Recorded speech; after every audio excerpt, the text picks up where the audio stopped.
Hey, good afternoon, Port City. This is Jocelyn on Breaking Barriers. We're a spotlight show through the week, Monday through Friday during the lunch hour. This week on my show, Breaking Barriers, my guest is Jeff Porto from Shedskin Reptiles, and we've got Morgan with him as well as Zion.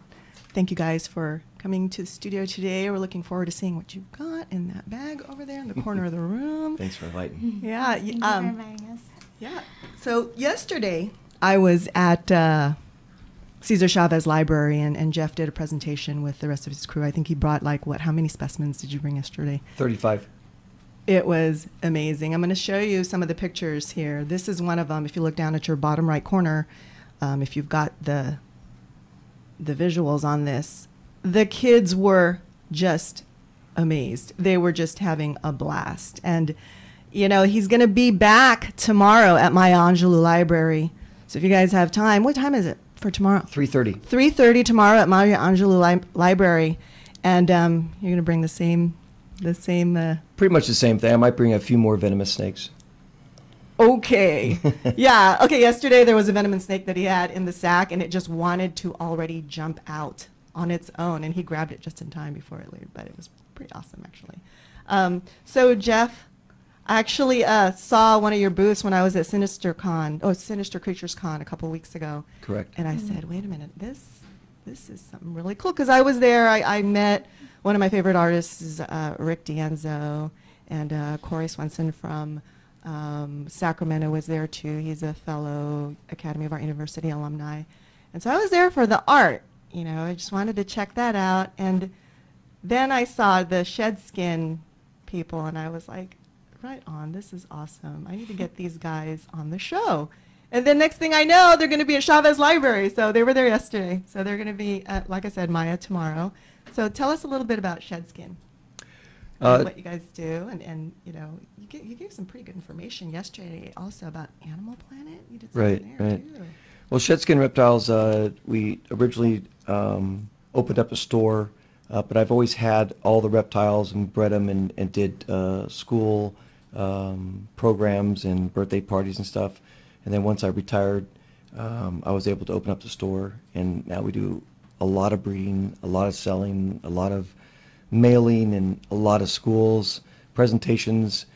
And then we decided to have the comics with the reptiles. We opened up expos and combined the two, and to get more people in there, because when you have comic freaks, you have reptile freaks too. Yep, I think so. Hang on a second. I'm going to try and adjust this camera here. There we go. I was in all the other ones, but not on that. Okay, so Sinister Creature Con, like I said, they mostly focus on like special effects, makeup, body art. They did masks, horror films. They focused on like the really strange genre. And that was the first time that they were at the Stockton Arena a couple weeks ago. And it was really cool because it's very rare to see anything like that happening in town. I think the only con we ever had here was Stockton Con, and they started about 6 years ago at UOP. So, you know, just to get some of us more alternative people out there to check things out, it was pretty cool. So you say that you do a lot of the educational, let's see here. Yes, a lot of educational programs. And where will you be after Maya Angelou?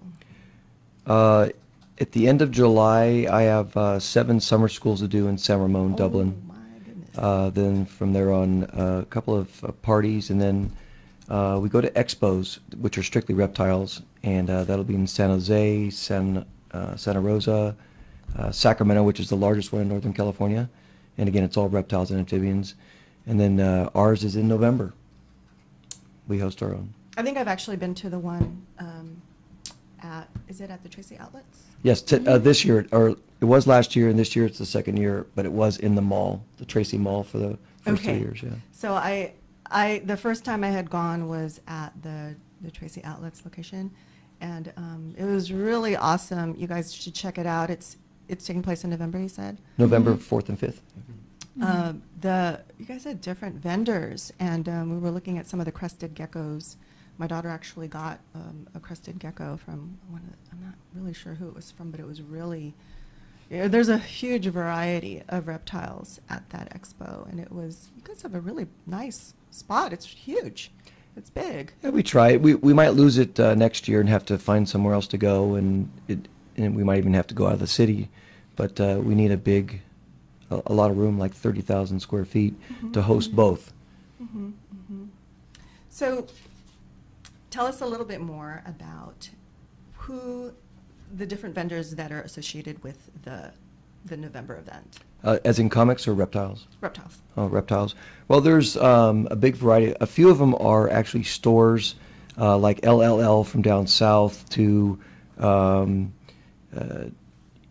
myself, GBU, and especially East Bay Vivarium in Berkeley.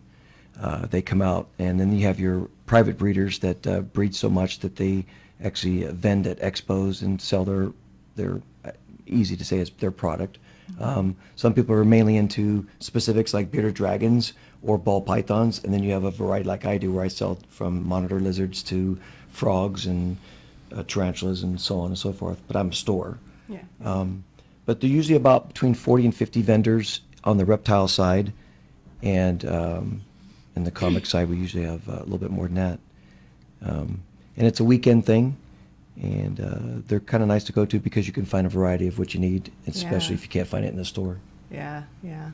So if anyone else is interested, they have a Facebook page, right? Yes. If you do a search for shed skin reptiles, you'll be able to find them on Facebook. I just added them recently too. And it's funny because I keep running into you guys, and I didn't even know how awesome you guys are as far as going out into the communities and doing a lot of the educating of the kids and people who are interested in getting into reptiles and everything.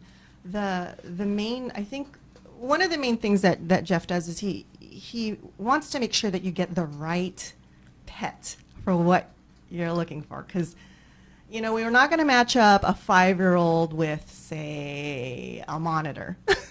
No. So what are some of the good beginner reptiles that we can probably start with? Right. Well, if you come into my store, I'm a stickler on finding out why you want a specific animal. When someone comes in and says, "Hey, I want an anaconda," and they've got their 2-year-old by their hand going, "Well, it's just a cool snake." Well, I tell them it's probably not a cool snake to start off with. But there are some neat things out there. According to snakes, there's the colubrids, which, for instance, is a corn, milk, rat, king snake, bull snakes, and then you get into your pythons. Ball pythons are probably the best out of the pet trade. For starters, they don't get very big. The only thing you have to get past in having a snake is that they do eat rodents. That's what you have to get past. Most people don't like to see that, but unfortunately, you have to do that. And they do have frozen thawed, but it's not always easy. It's not the same thing. No, your tegus, your monitor lizards, they'll eat anything. They're garbage pails, so Yeah. they'll eat the frozen thawed. I remember. Oh, we have a video there. Okay, this is from yesterday. Actually, he's showing the skink, right? Yes. The kids were super excited yesterday. It was it was really awesome to see them all excited. I was gonna say my brother had a tegu when we were growing up. I'm gonna turn this off.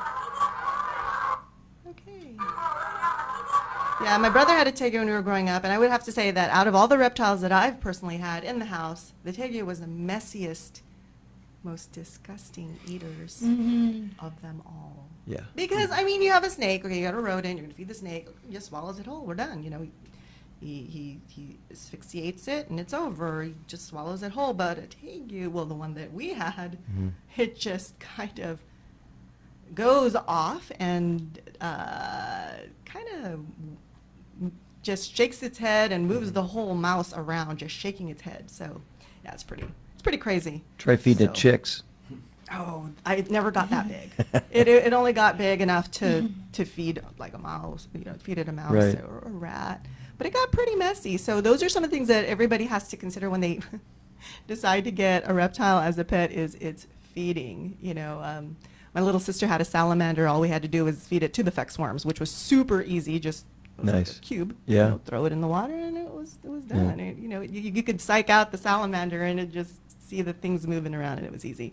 But yeah, if you're getting more into the bigger creatures, it's pretty scary. Now you mentioned lizards. Now the lizards, the bearded dragon is probably one of the best pets out there as a lizard. Easy to maintain, and they're insectivores. They'll eat plant life when they get older, but they do have to have the insects. And then you get into crested gecko. You mentioned that also. Probably the best if you don't want to buy a lot of material because you don't have to have lights for it. It's nocturnal. Leopard gecko, another good one. So there's a whole mess of them out there. They don't get super big, but if you want the one that gets kind of big but can sit on your shoulder all day in church, buy yourself a bearded dragon. A bearded dragon? Yeah. What about the iguanas? Iguanas are okay, but they are not good pets for the first time. Not at all. Why is that? Well, unfortunately, they'll bite, they'll scratch, they'll whip their tails, and they'll also can you say crap? I think you can say crap. Yeah, I've said butt before. They'll go to the bathroom on you. So they're not great pets. They'll run away from you. It's just not a great pet until they get older and you have to work with them. And here's one thing: is some people think that they know you. They don't know you. They just tolerate you. So they go by routine. The more you do routine, the better it is. I remember having the iguana too, and all they just eat lettuce. I mean, vegetables and crickets, and they seem pretty docile. But yeah, they can get pretty mean. I remember him whipping its tail and stuff. Now, the crested geckos, you said that if you pull on the tail too much, it'll... Yeah, unfortunately, they're one of the few one of the main lizards that can lose their tail, but one of the few lizards that it will not grow back. It uses its tail for a few reasons. One of them is when a lizard is able to lose its tail, it loses its tail to protect itself. If I'm a villain and want to eat it, and I go to bite its tail, it'll drop its tail, and it'll wiggle, and I'll eat it, and then it can survive, takes off and survives. That's why they lose their tail. Wow. Are there any bloopers that you can think of during any of your presentations that the kids are like, oh, I know yesterday you had a gecko. It was so cute. I don't know where it landed, though. It landed on the kid's face. I didn't see that part because I was like kind of... The crested gecko, it landed on his face. I mentioned that it does jump a lot, and all of a sudden then it jumped off my hand. It does, yeah. But the kid worked really quick, like he was on fire. He just wiped it right off of him. Yeah, I'm glad it didn't go just smash it. But are there any other bloopers like that? I have to watch out for my language sometimes, especially if I get bit. I'd get bit once in a while, but I let them know that that's the number one question. They do bite, and if I get bit, I try to not acknowledge it, but unfortunately the bleeding doesn't stop for a while, and bleeding bloopers other than losing a crested gecko if I let it crawl on the wall. Oh yeah. Sometimes I don't get it fast enough and it goes up the wall. Yeah, he actually had one crawling up the wall at the library yesterday. It was really, really neat. You caught it just in time. You almost had to tiptoe to go grab it back. It was pretty quick. It was moving. Yeah. It was moving quick. Yeah. So let's see. Yesterday, there's these. If you can see the pictures again on the bottom right quadrant there, he had the Burmese. Or is that the red-tailed boa? No, that's the Burmese. It's pretty big. That one was about 55 pounds. No, that's the red-tailed boa. The red-tailed boa, okay. Right. It's hard to see sometimes. Yeah, the pattern, that is. And then the kids were just incredibly fascinated by it. Again, I recommend you guys going to my Angelou tomorrow to check out the presentation. This one is the albino Burmese. That's the albino Burmese. What's that name? Banana slug. Banana slug? Banana slug. That's his name. The other day it was called Buttercup at the Sinister. Not Sinister, the other one.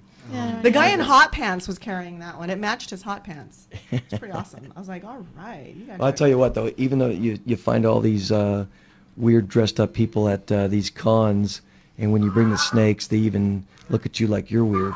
Yeah, yeah. This one was the...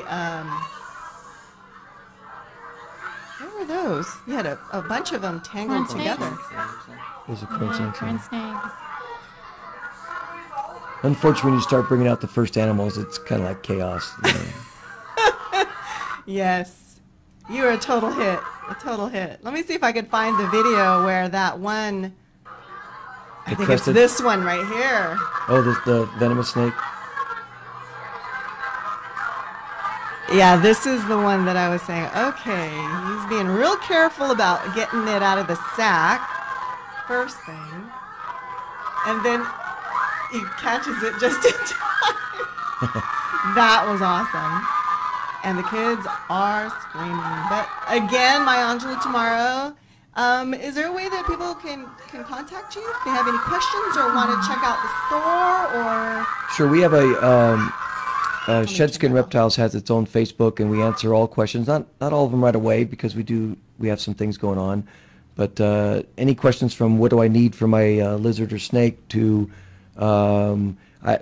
we also do medical stuff. So if you're having problems with it becoming sick, I never turn down a vet, but let's take care of the problem with what we have first, and it might be a simple little problem that we can take care of. A lot of times when you listen to family or friends, they really don't have the good information. And if you have a reptile, contact a reptile store. Not to badmouth any of the other stores out there, but if we're into reptiles, we do specifics, so we deal with the reptiles. And yeah, you also had the spiders as well, and did you have the scorpions yesterday as well? Yes, there was scorpion. Okay, this was the rose hair spider. Yep. Okay. I remember when I went camping one year with my family, and I'm not quite sure what kind of tarantula it was, but I found one just crawling around in the campsite. I stuck it in a little styrofoam sandwich container. Everybody was freaking out. I'm like, what? Were you in California? Yep. Then it's called a California black tarantula. Okay, it wasn't that big. It was right. Probably about as big as a little plate, little dish around with its legs. It wasn't. It was really simple. But I don't know if it was poisonous or if it was. All spiders are venomous. Okay, so yeah, I just stuck it in there with a stick, and I brought it home, and I named it Princess. Nice. It was probably a boy, but go ahead. Yeah, I know. That's what my daughter was saying. Mom, I have a feeling it's a boy. You know that in May and September, if you go near Altamont Pass or Mount Diablo, you'll see thousands of tarantulas. They're all boys migrating, looking for females. At the Altamont Pass? Mm-hmm. That's kind of scary. Almost every state has its own I can handle one, but like a whole horde of them? Oh, yeah. Nah, I'm good.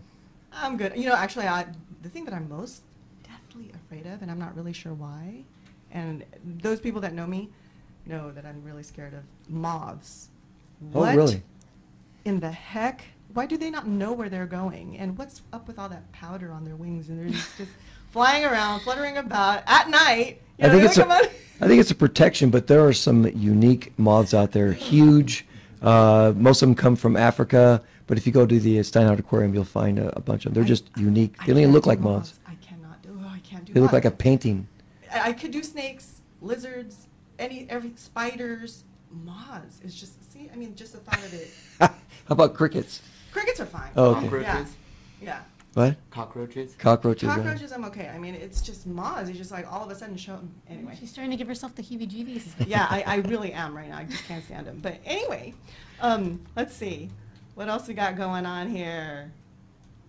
Yeah, these kids were totally having a blast. Oh, and at the end, people were still lingering about, and you had a few people actually carry the Snake. red tail. Yeah. Yeah, that one was really neat. They're 55 pounds. They're not light. No. So just to have them there. Okay, so we're going to take a real quick break, and then when we come back, we're going to talk a little bit more about what they've got going on. Jeff also has a YouTube channel that we can tune into, or you can tune into. But when we come back, about 3 more minutes, we'll talk more about that. Thank you very much.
This is a guided meditation on parenting. What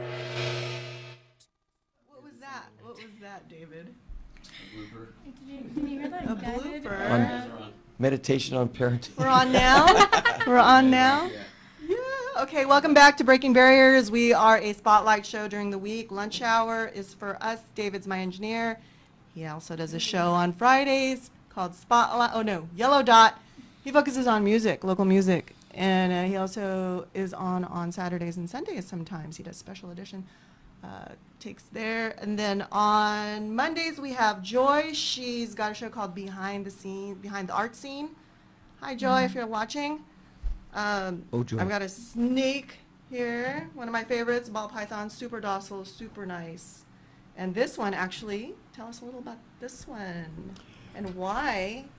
Well, again, that's a ball python. They're originally from Africa. Their real name is royal python. This one's been genetically changed, and it's called a pied. That you have mostly white. It's a high white pied ball python.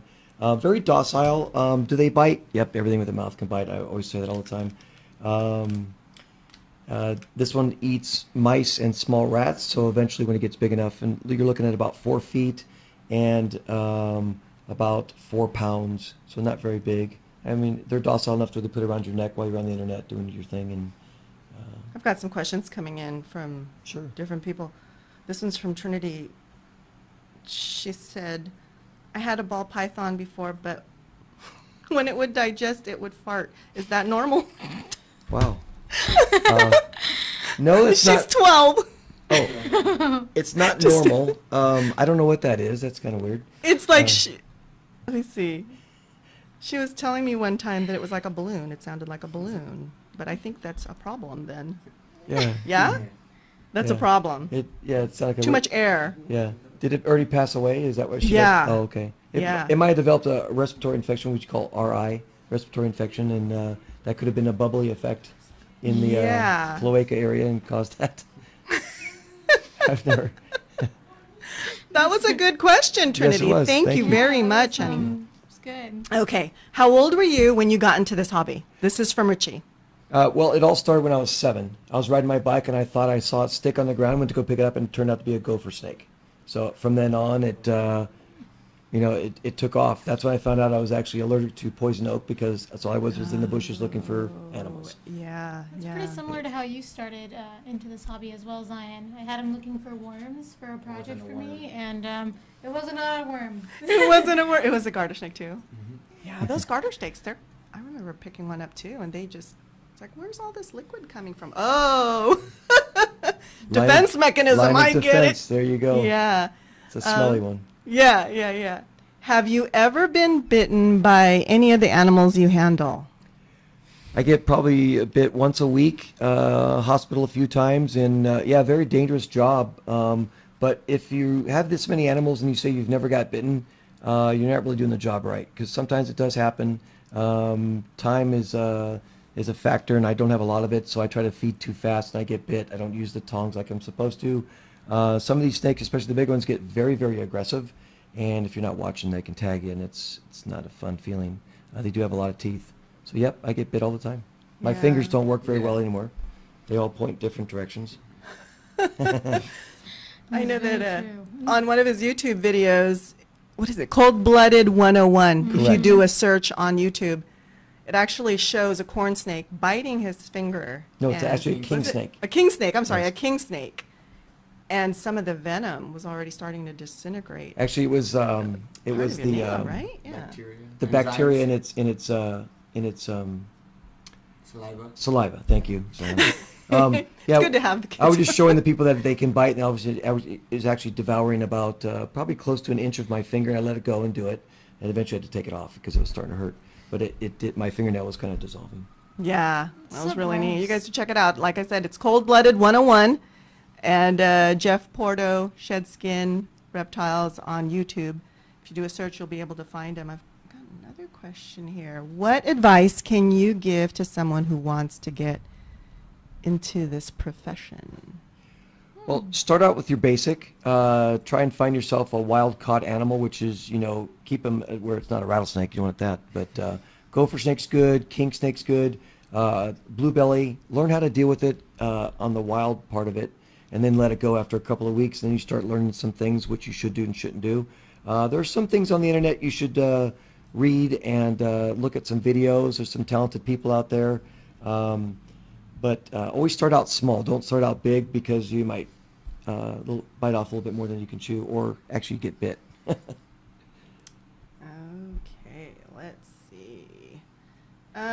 What is the most exotic creature you've seen and had? We deal with a lot of venomous snakes, but I have a friend of mine named Carl Person who brings some highly venomous things like green anaconda. I'm sorry, green mamba, black mamba, a Egyptian cobra, and to a taipan. And probably the most exotic thing I held was a gaboon viper, which is a very powerful snake, kind of lazy though, but when it bites you, it's got 2.5-inch fangs, and they're very powerful, but it's pretty awesome. Okay, so the fangs retract and then they Yes, come out, right? Okay, yes. I was gonna say it. Yeah.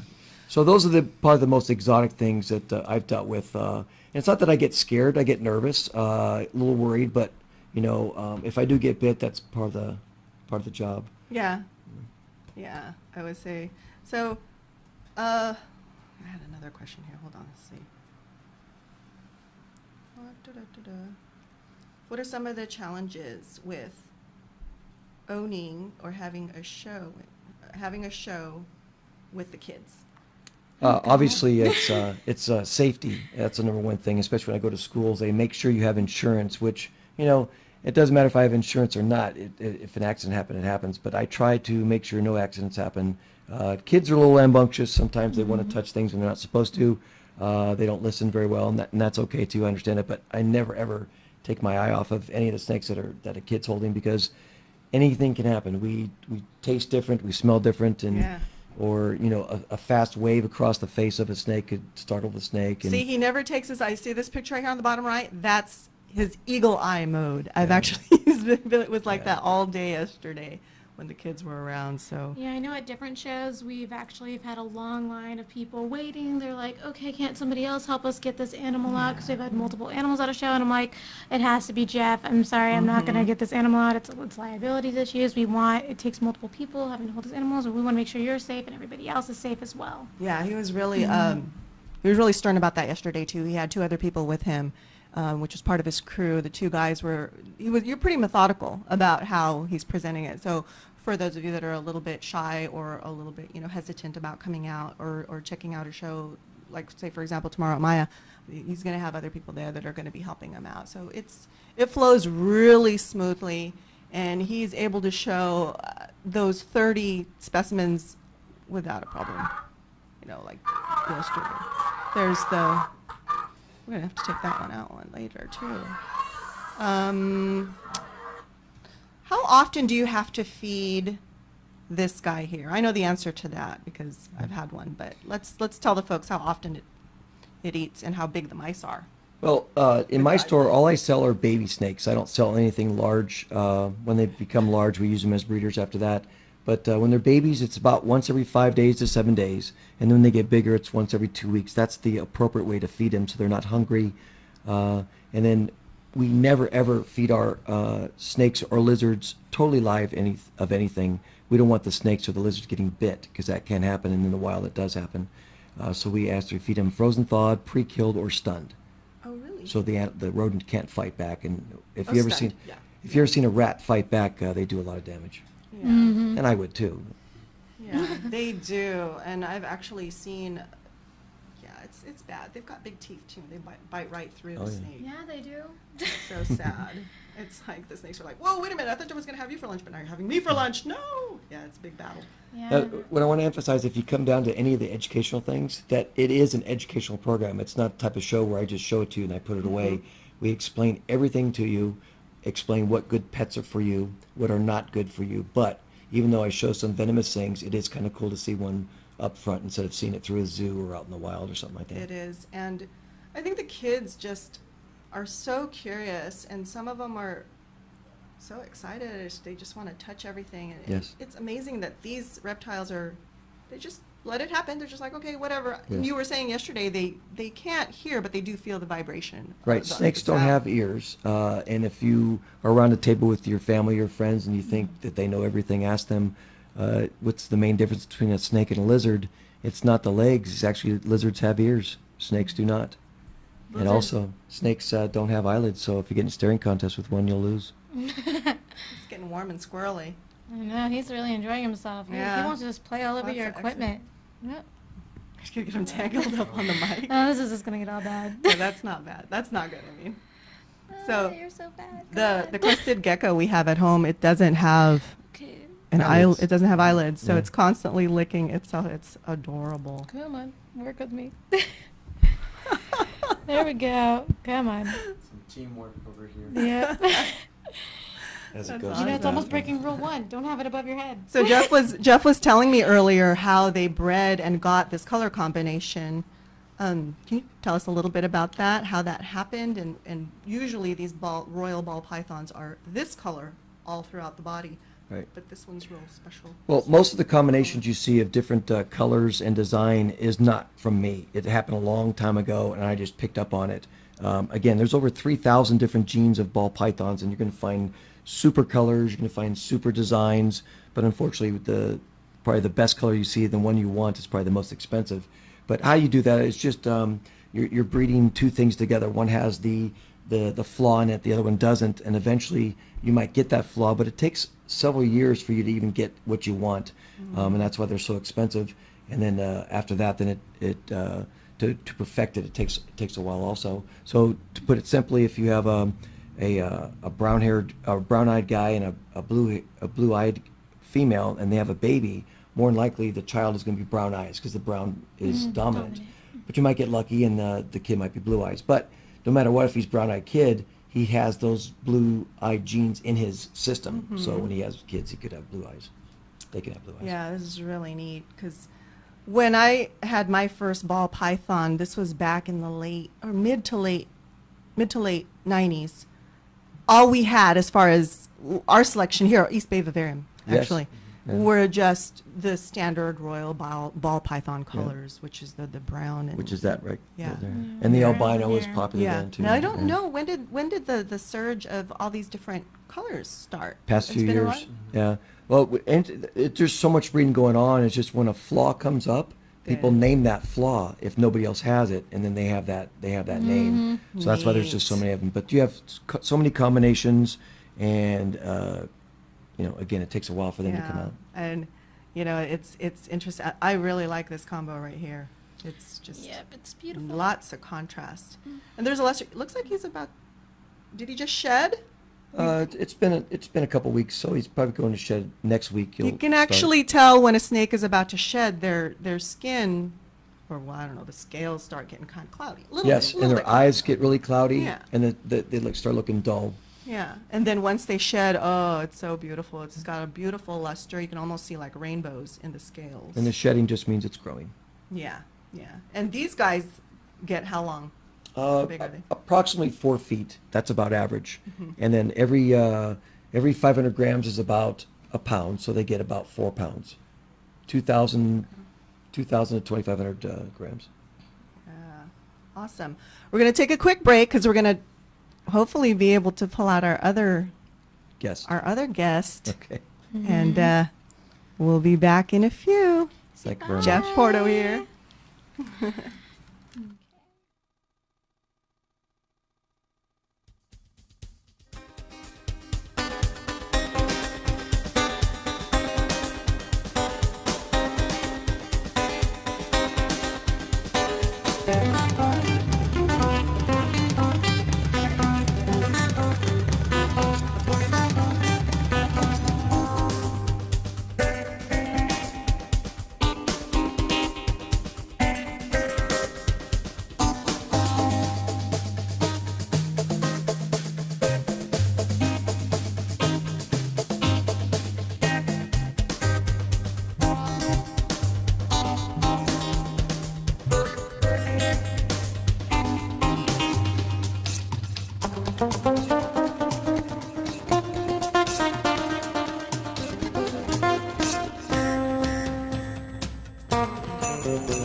Our noon lunch hour show. We've got Jeff Porto here from Shed Skin Reptiles with Morgan and Zion.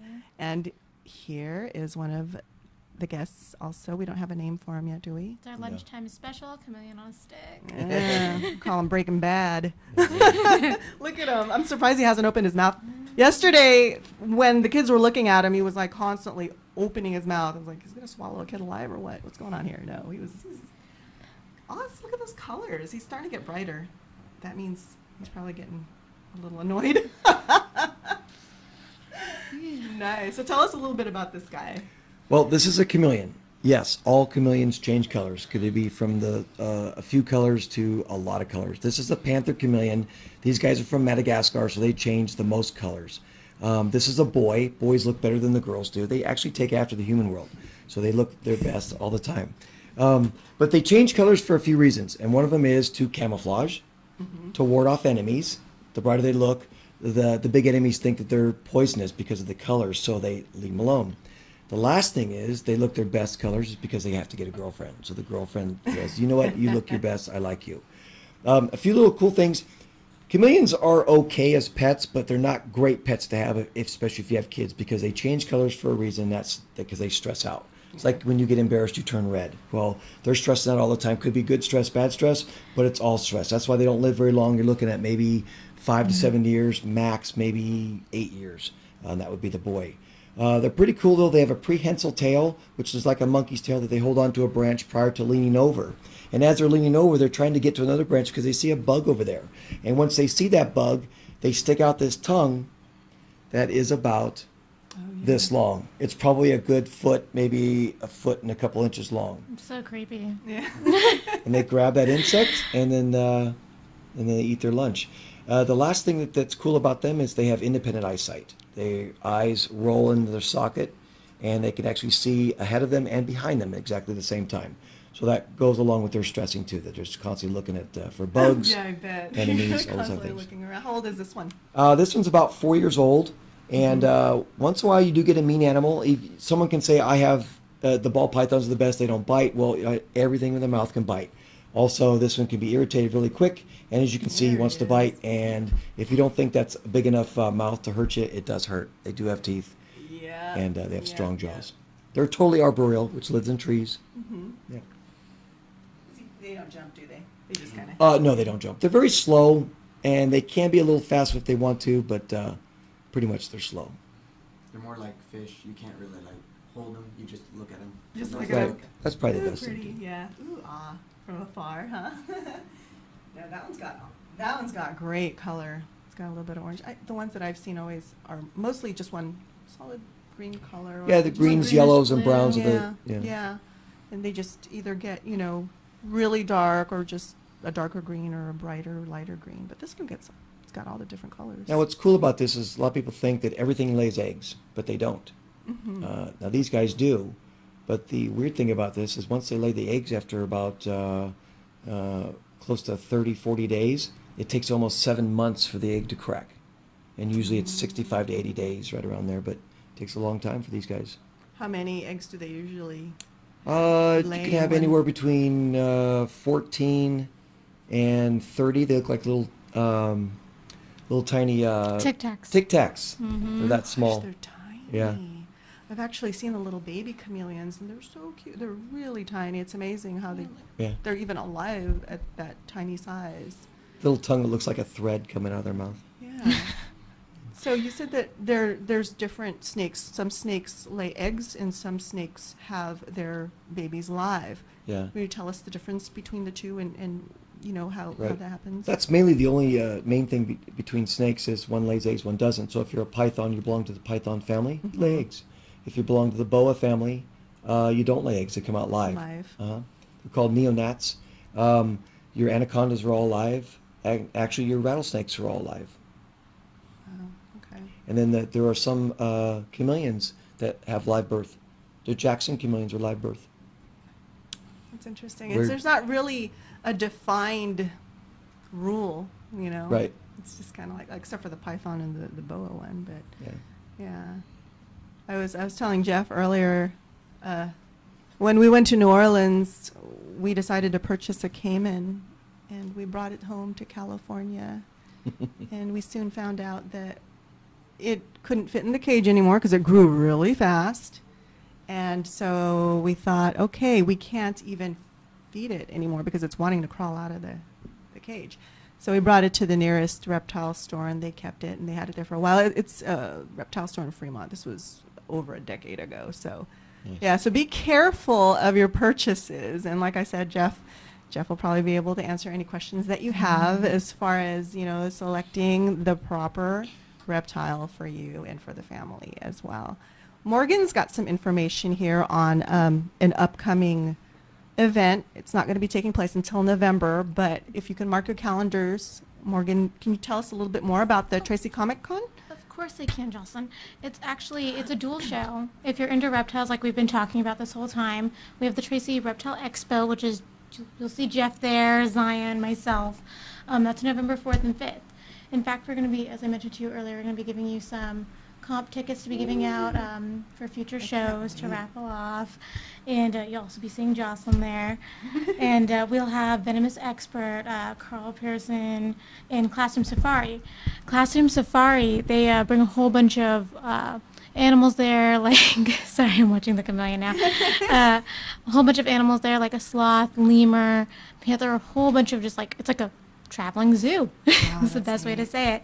And then you, of course, have all your reptiles on one side of the show. And since it's a dual show, you pay to get into that show, and then you get into the Tracy Comic Show for free because you paid for your admission on the other side of the show.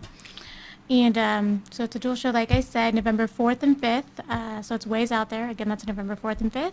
Adult tickets cost $15 at the door. Children's tickets cost $10. But if you go online, we have a whole bunch of special deals. If you follow us on Facebook, there's deals there as well. But yeah, we're constantly Yeah, giving away I've- tickets. I've actually been to their reptile show at their outlet location. I think I mentioned this earlier too. And it's a whole variety of the different creatures. And I think it's really incredibly educational, especially if your child is really interested in, how to care for them, what the best pet would be.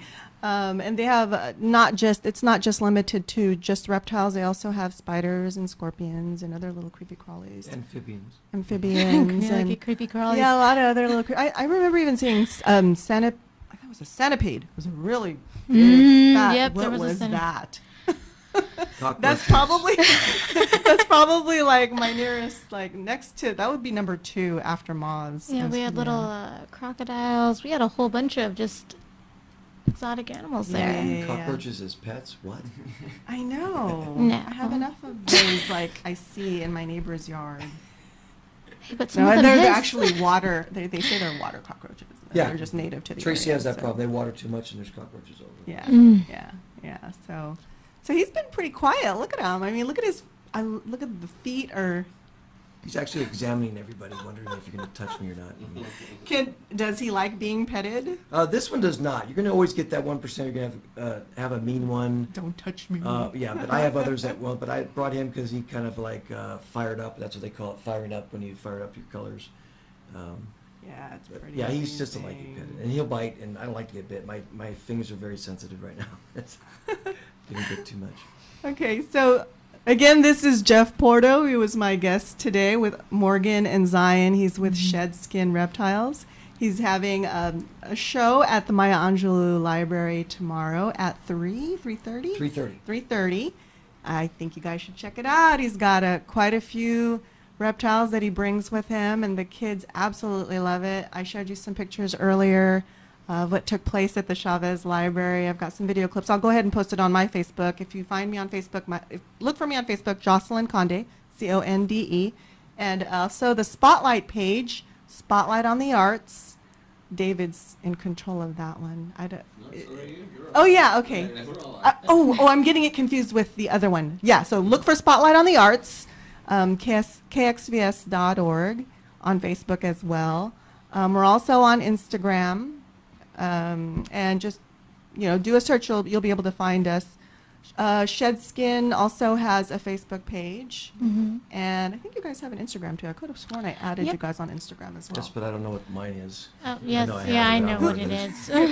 You have somebody else? Tracy, much it's technology. Tracy Reptile Expo, and we also have Tracy Comic Con. I run Nice. both of them. You're Nice. welcome. Awesome. Awesome. Yes, we need. I know. I was like telling my 19-year-old, I'm like, okay, you got to help me out here. I need a secretary. She's like, nope, I'm working. I don't have time for that. She's working at Aaron Brothers. So, but yeah. Thanks. So this has been a terrific show. You guys have been awesome guests. Thank you so much for coming by the station. This is very nice. Thank you. And Thank you very much for having will- us. We'll actually have this recorded, and it's going to be uploaded to YouTube. If you look for KXVS Breaking Barriers on YouTube, you should be able to find this show. And it's also going live on Facebook. It's kind of neat to show your friends and family, a little insider of what Jeff does, when he's not at work at the store. But you can find him at the Tracy location. Can you give us the information there, like the phone number and how to contact you? Yeah, and, like the address and stuff? Right. It's called the Okay. Old Tracy Outlets. Old Tracy Outlets. 1005 East East Pescadero. Pescadero Avenue. Suite. Oh, well, you can tell what suite it is. I'm the only one with the loud birds in there too, the parrots. Ooh, It's Suite 191, and it's in Tracy. And the store phone number is 209-831-9051. Awesome. Thank you guys again. And I'm going to be signing off here on the show, and we'll see you guys again next week, Wednesday. Oh, Jeff's got something else to say. I like to say, as Elvis would say, "Thank you very much." Yes. Oh, I knew that was it. All right. See you guys next week. Thank you for tuning in. No, thank you. Bye-bye.